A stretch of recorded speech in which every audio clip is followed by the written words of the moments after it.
Hey guys, VFS here again. We're gonna get started, and guess what? The patch dropped.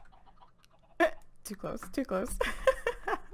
So one of the great things about the patch is A, that if you are just starting out you can spawn vanilla chickens, and B, there was a mod added to Sky Adventures called Roost, and Roost does some really awesome things. Those of you who may not find the chickens so adorable will be happy to know that the Roost nesting pens are also silent. Yes, you do not have to be inundated with 1,000 clucking chickens all the time. It is a completely silent mod, and it's also completely automatable so that you don't even have to sit here and mess with setups like this, which this hatchery is also automatable, but it's a little more complicated. Roost is extremely simple to set up and get going. That being said, we did a lot of chickens. These are the first 8 of the die chickens. These are all 10 tons. This is the second set. Hey little guy. They're about halfway there. Most of them are between 5 and 8. So I'm going to work on those again between episodes. So moving on. A second chicken spawned after all of those problems that they gave me. We have more of them now. Binnies. Binnies is doing excellent. And you see, I actually have an extra tool here. This is the field kit, and this is how you actually look at the data on these flowers. If you want to get into actually breeding specific colors, this tool also, if I open it up here, it also works with the trees, the flowers, and the butterflies. I have not tested it, but I'm just going to go out on a limb and... Ooh, that is cool looking. Hello. I'm just going to go out on a limb and assume that this is the tool that you need for all 4 entities in Binnies. A hollyhock, a black and gold hollyhock.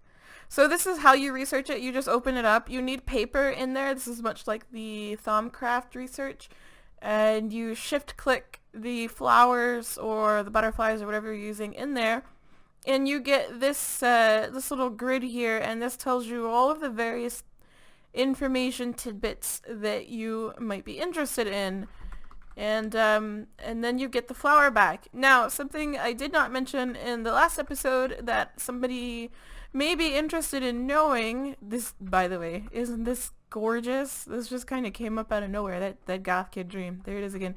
The way that you keep these flowers, because when the flowers are planted on the Binny soil, any of the 3 soil types, they have a lifespan. So when they like pop up and then they start decaying and then they cross-pollinate again and again and again, they're actually like cycling through their life cycle just like the bees would.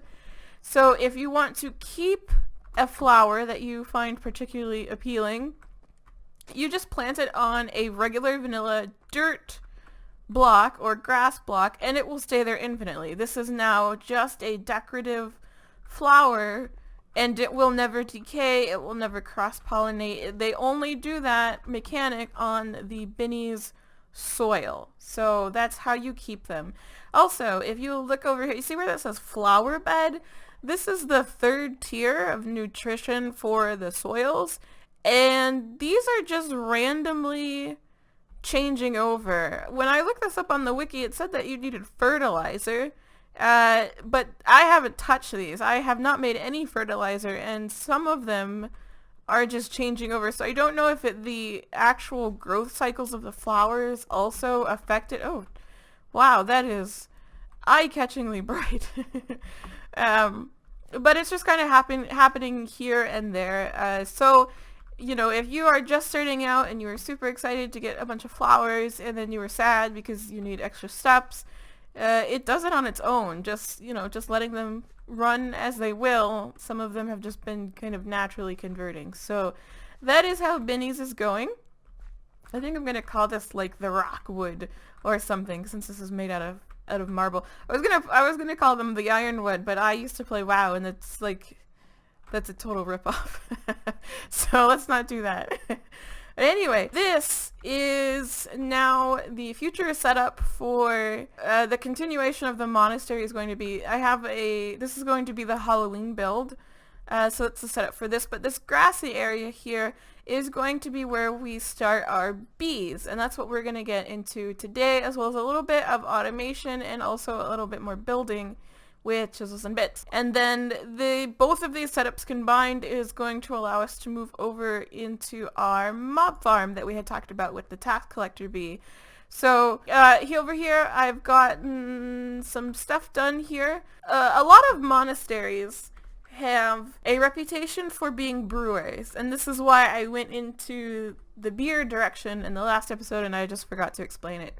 This was how a lot of monasteries kept themselves in food when times were rough, and especially, you know, like a lot of religious wars or whatever. Usually the monasteries were the ones who were targeted first because they were generally undefended. The way that they kept themselves afloat, however, was by brewing. The crops that I grew here were all things that I think, except for the carrot, I don't know if anything is made out of carrots. I know like hard cider is made out of apples, so this was just kind of like the fruit, you know, like wine version, but like potatoes, I believe is vodka, rice, you know, sake, a lot of different wines, and then we've got wheat. This is for our brewing monastery. These are their crops that they use, and I just changed over these crops just to be new and interesting. We've got immersive engineering, some beetroots, the gourds,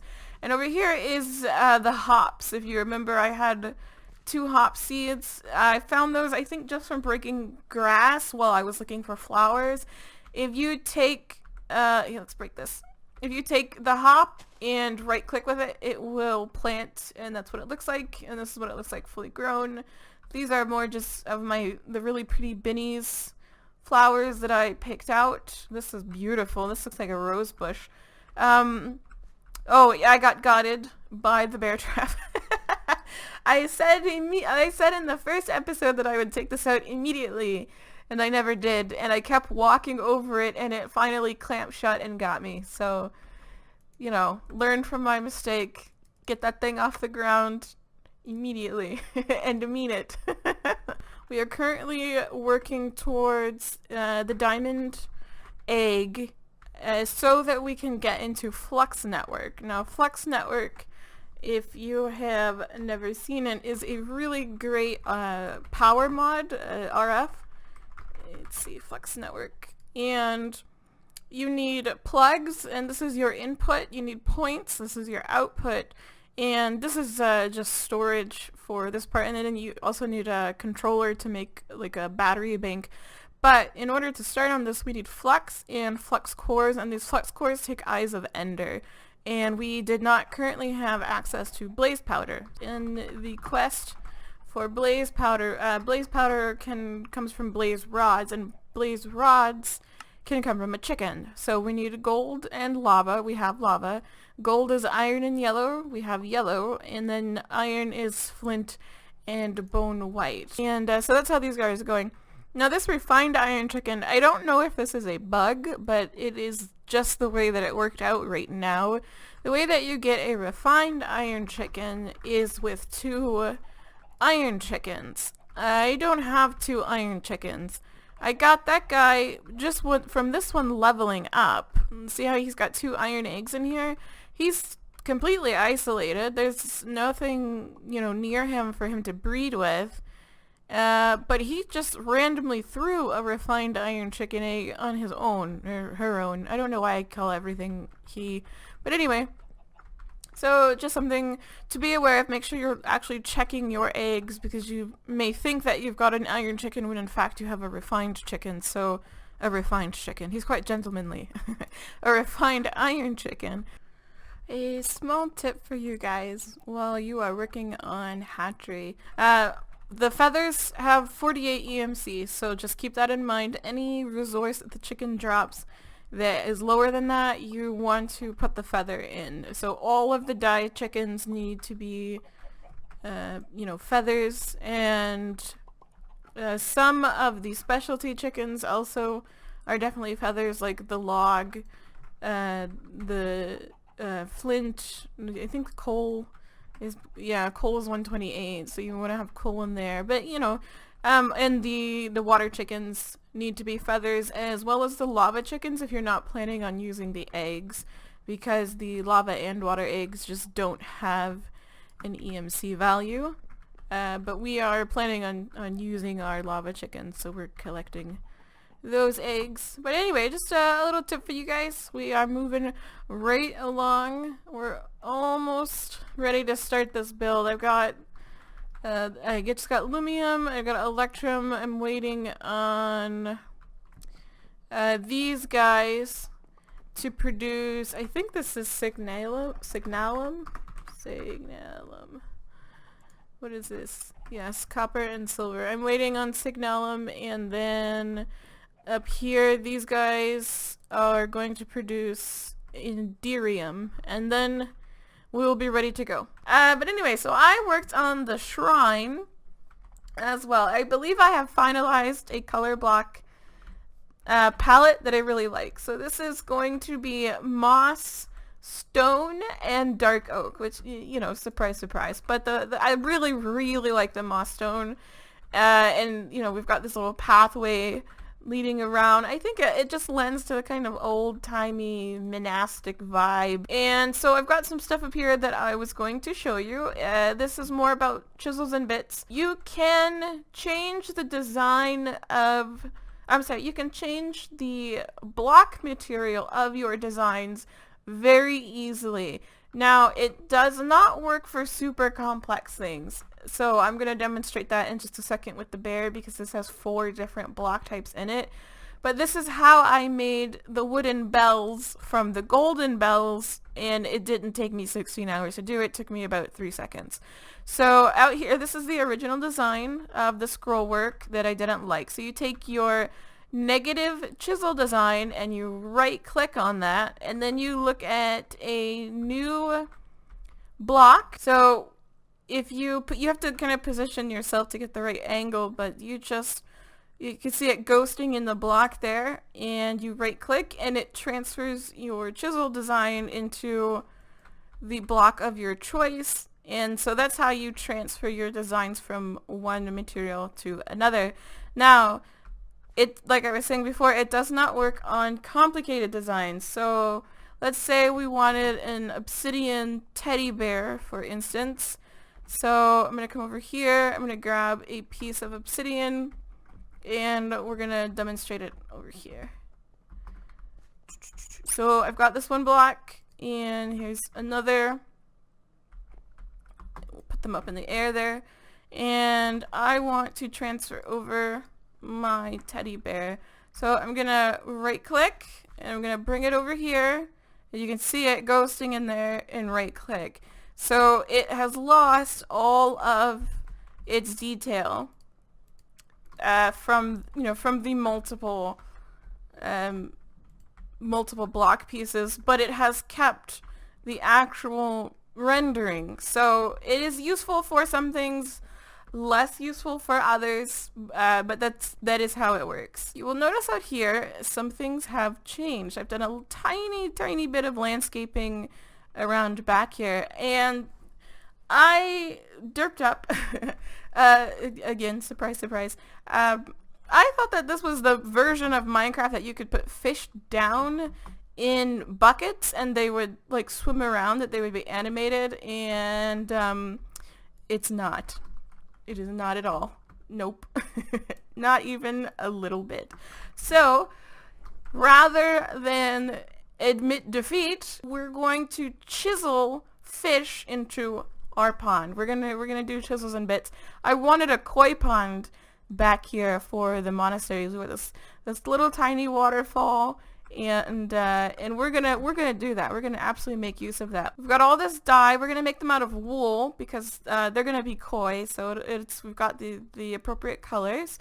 And I'm also going to need a different block. I'm going to need water, and you can in fact use chiseled water in your designs and it will look like actual water blocks.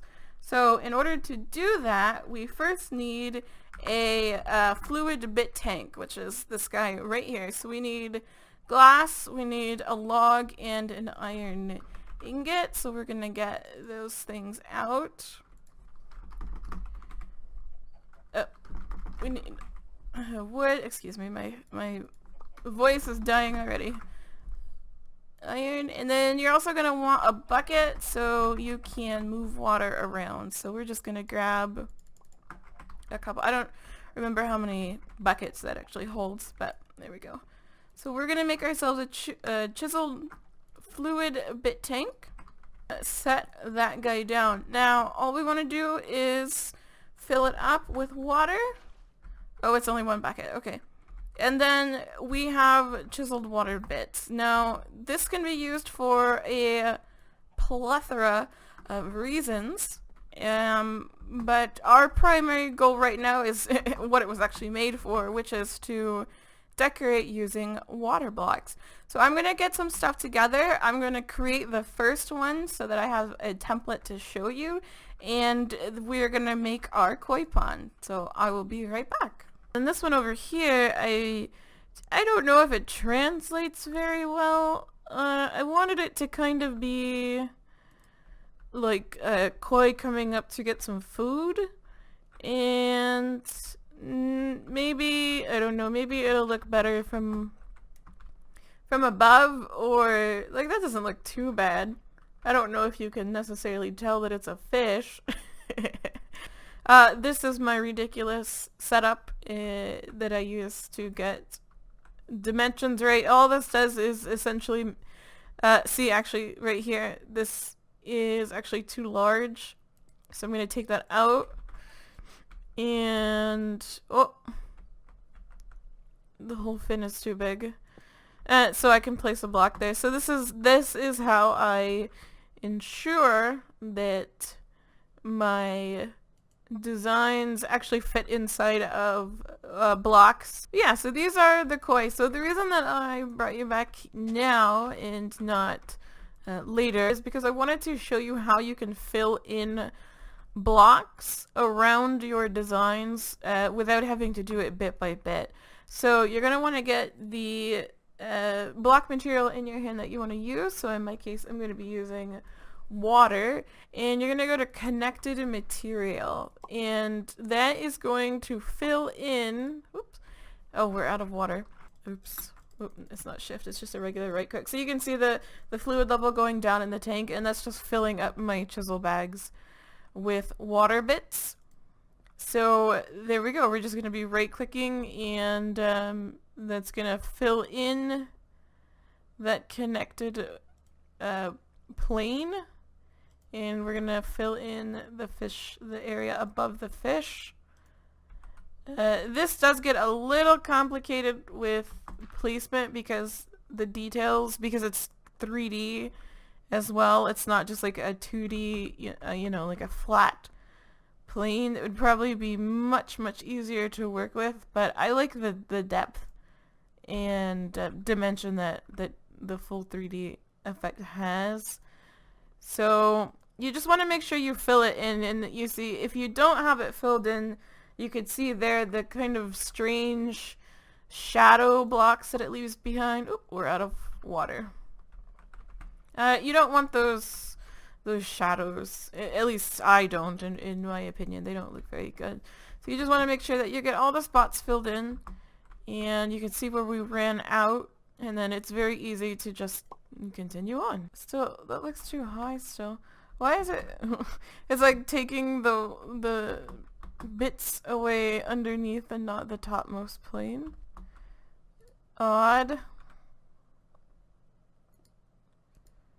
What? Is it glitched? Why is it doing that? I don't want you up there. Odd. My hands are not full. Let's see. Let's break this. This might be like a different block that I just went too high and it's trying to attach to the wrong thing. Okay, so what is this up here? It's like it doesn't exist. Okay, so that's just like a ghost block. That's fine. Okay, and we're back. Logging out fixed that weird ghost block on top. Unfortunately, I definitely did just delete half my fish. But this is fine because I can show you that this is how I make my 3D animals. I start with a 2D outline like this, and I just fill it in over top. Whoops. With get my radial menu with single bit, and I'll just fill it in over top as I need. So like something like this. I'm not gonna make you sit here and watch me put this back together, but this is how I drew it. And so if I was going to go like a full 3D render like this guy, I started with the slice, the widest slice, and then I just add to it. I just, add a layer, add a layer, add a layer until he's round. So if you're wondering how the koi pond turned out, I think that this is going to be the final placement for the fish, and I'm still working on, grass.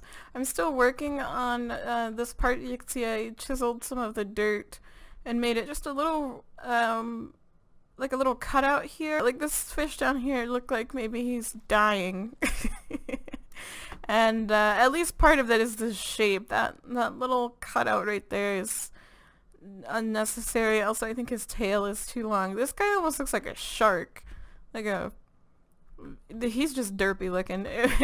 I flattened this guy. I shortened his face a little bit because my hubby came by and said that it looked like a duck poking its face out of the water. So I flattened his face a little bit, and I went and I put the one chiseled bit in the next block over just to make that tail look right. It's really bothering me. So I'm gonna mess with this back end a little bit more. I really like this kind of curvature out here. So the only thing is that the issue with chisels and bits is that while the mod has been I have heard like incredibly optimized so that you don't just lag to death for all of these little tiny pieces, it's really addicting. And too much of anything, no matter how well it is put together, is just going to be a drain on your computer. So there is a point with this where you just kind of have to let it be, and you can't chisel literally everything everywhere all the time.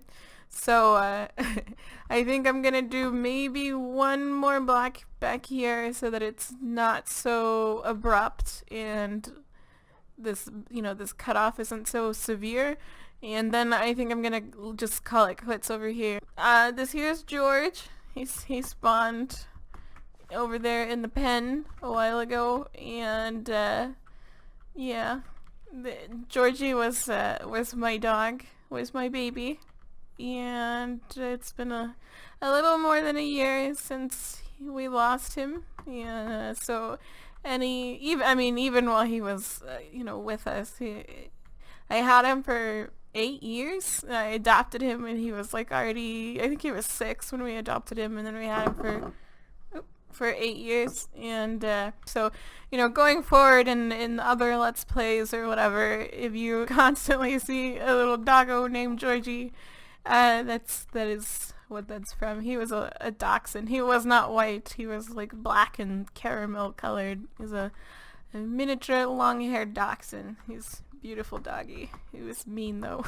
He was a horrible, horrible creature to my husband. And a very, very sweet, loving companion to me. So it's Georgie. But anyway, let me not put a downer on this episode, and let's get on with it. I'm sick of chickens. I'm so sick of chickens. I love these. They're really cute and fun to play with. But when you have 8 billion of them, and you've been doing it for 3 days, I'm looking forward to getting into roost and automation. But first, let's get into some power. Let's get into some automation. Now, this used to work as a block, and let's see if it still does. I'm not sure. A block of redstone.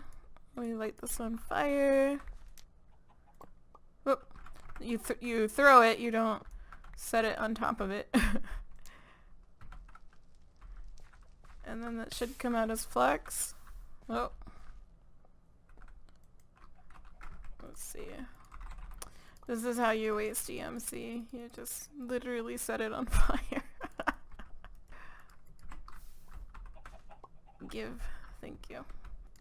That will make at least one to get us started with. So this is the basis of our RF mod. Now, it is an RF mod, but it is not an RF generation mod. It is RF storage, and there are two really great facets about this mod. The first is that it is entirely wireless, so if you are, you know, like me, and you don't have the best rig in the world for gaming, and I'm like already not playing on a server, this is completely on my computer, this is local, so you know, everything is a strain on my computer. Not having to wire the whole base is fantastic, and it also converts energy fairly seamlessly. So if you have mods like IC2, or you know, mods that have their own, like they insist that they have their own specialty power, the Flex network, there's a rabbit in there, the Flex network works really well. It plays very well with most mods. I'm waiting on this guy to grow up so I can nab him out of there. And I have, like I was saying earlier, I've been doing this for 3 days, so it's ingrained in me to run over there every couple of, you know, seconds and make sure nothing horrible is happening.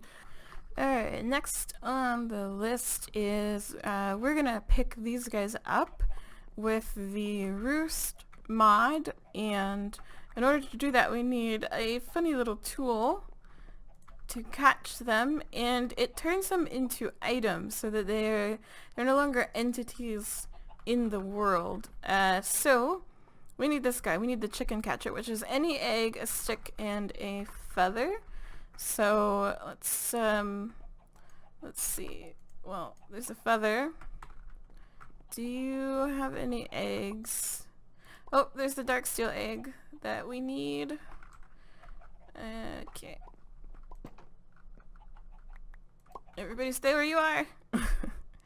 Okay. We'll just use one of the lava eggs. And so we should be able to make this. There we go. So there's our chicken catcher. So you just like whack them with it, and it turns them into an item. See the little floaty thing right there? So now what we want is the actual roost nesting pens, their version of it, I guess the roost. So we need hay bales and planks. So let's get a ton of these. Probably don't need that many, but that's okay. The reason that I needed the dark steel chicken, just get this out of the way, was to make the alloy smelter. So we need fused quartz. Okay, so really quick, I just wanted to mention something that I found here. Actually, I found it here. You see where this it says 15 and then quests? If you click on that, it takes you into your quest book, and then here, unclaimed quest rewards.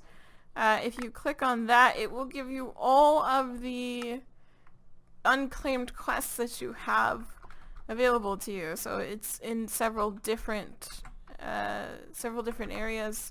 And one of the things that happened in the new update is that they got rid of the change. You now get at least $1 bills. And apparently it tells you what your total is, so you don't have to count it. Nice. Anyway, so let's see what we got here. Ooh, that's oh, look at that. Wow. That means that I made that stupid endearing chicken for no reason. But that's fine. We're gonna throw this in here, and then we're gonna take out 8 conversion kits. And bam. We are done. That is ridiculously nice. Ooh. An exchanger, that's extremely handy. Infinite capacity barrel upgrade. That seems like that would be nice. This guy, we'll set this down first. I'm just, for the moment, I'm gonna put it over here because this is going to be involved in the other build. So this is a battery bank, and you can, you know, keep going up with it. It doesn't matter. So we're going to right click on it, and we're going to create a network. So this is now my network. Go to create, and then you click on it and it will highlight it, and then this is now using that network. So these batteries, you see where it says this is 0 of 256,000 RF, and then my network, and there we now see it has updated to 512. Alright, so down here is our power room, and this is as small of a setup as I could figure out how to make. It's still doing what I want it to do, bearing in mind that I am far from a redstone mad scientist. The room is built out of factory blocks, which is the best block in modded Minecraft, in my opinion. These are all factory blocks. This is just the chiseled variants of them. There's a lot of really cool stuff in there. Those rusty vents up here, because this is sitting underneath the shrine and the water is falling. These are all factory blocks as well. So on to the actual build. So this is a fairly simple setup. We've got our magmatic dynamos right here, one block away from the wall, and that makes room for the energy conduits. These are all set to extract always active, and they all lead into this singular insert point, which is the flex plug set to my network. And make sure your dynamos are facing the correct way. On the back here we have a tier 1 fluid conduits, and this is important that you use the tier 1. That's because we are using gravity to automate the shut-off mechanic so that it doesn't just infinitely run through lava eggs for no reason. So tier 1 fluid conduits, these are all set to insert. And back here, this is the IC2 portion. This is the bat box, and facing into the pump. That's important, otherwise your pump won't get power. And the point here, this is what I was talking about, because you'll notice there is no IC2 generator here. This is entirely flex network, so this is converting RF to EU straight into the bat box, and then the bat box is powering the pump. And right here above the pump we have a vanilla dispenser facing down, a redstone clock on top. The lever is, you know, the hard shut off, the just manual valve there. A sound muffler just because the sound of the clock annoys me. And okay, so up top here, this is an Ender IO tank with a comparator, just regular comparator slapped down, nothing done to it. 3 pieces of redstone dust. So you'll see this is power 3, 2, and then 1 out here. Basically it's reading the tank and saying if there is X amount of lava in this tank, it will send a signal, and the signal will get, you know, it'll travel farther the more that is in this tank. Once it travels far enough, which is this point right here, this redstone conduit, which is set to input red signal, will read it and send the signal here. So if this is on, it will send a signal and turn the clock off. If there is no signal, the clock will run, and so that's how that works. This is set to output red signal, and the reason for this is because this tank is also set to extract. It is set to insert and extract on the fluids. Extract with signal. So because these conduits are gravity based, that Ender IO tank will be the very last tank to get lava pumped into it, because the lava has to fight to get up this pipe here. And so that ensures that the magmatic dynamos will all be filled first, And so once that kicks off up there and it trips that redstone signal, it will shut the whole thing down, because it essentially means that every other place the magma or the lava could go has been filled. So this is the last place it will go. It will shut everything down, and so it's a completely automated system. It won't just, you know, perpetually run. But yeah, the last thing is these guys are all connected. Extract always active in here, and then I have insert into storage drawer, extract always active out here, and then it's running through, taking advantage of the Ender IO multi-conduit system there, and running straight into the side of the dispenser, which is full of lava eggs. So that is the entirety of the setup. It is a very simple setup. It does make use of quite a few different mods, but I mean, that's, you know, part of the fun of modded. Uh-oh. What is that? And then over here, of course, we have the stars of the show. There are 16 lava chickens just in this one roost. All the rest of them have only one. You do not need to put one in each roost. Obviously, one of the great assets of roost is that you can put 16 in one. They won't produce any more. They will produce faster, if that makes sense. So these guys, they'll produce 3 lava eggs. This guy will also produce 3 lava eggs. It's just that this one, you know, he's already basically cycled over again.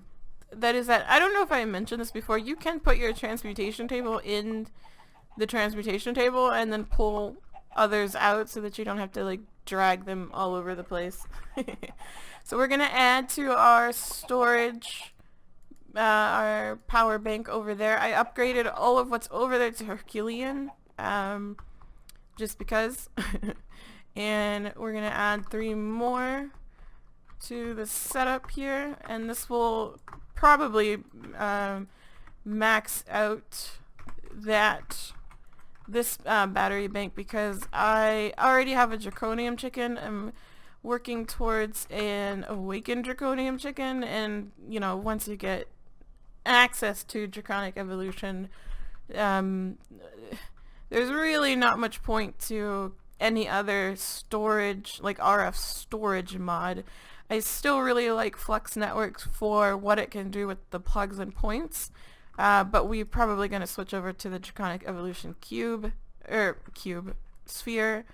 And anyway, so this is our current battery bank. We have a grand total of 102.4 million RF potential, and we currently have 66 million in storage. Now that is exceptionally high, but you have to remember that we're not actually using any of the power that we're making. It's all being stored. So like we're only making like 1,000 RF a tick. So as soon as we actually start hooking up machinery and getting things going, that will rapidly decrease. So here's the setup working. There's the dispenser kicking out the lava eggs. The pumps is sucking it up, dispensing it throughout the setup. Our dynamos are empty, and yeah, 960 RF a tick. So that is how that works. And let's see. I will keep an eye on this throughout this episode and into the next one, and I will let you know if the amount of chickens that we have here, if we're running at a constant deficit, or if this seems to be working. We won't know for certain until we get something like a storage system, something that is constantly pulling on the power, to know if this is a sufficient amount. But I will let you know. For now, this is working fairly well. Like I said, we're not really using any of it right now, so it's all in excess. So, but anyway, yeah, this is the power setup. Okay guys, that's gonna do it for today. I hope you guys had fun, and I will see you next time. Bye!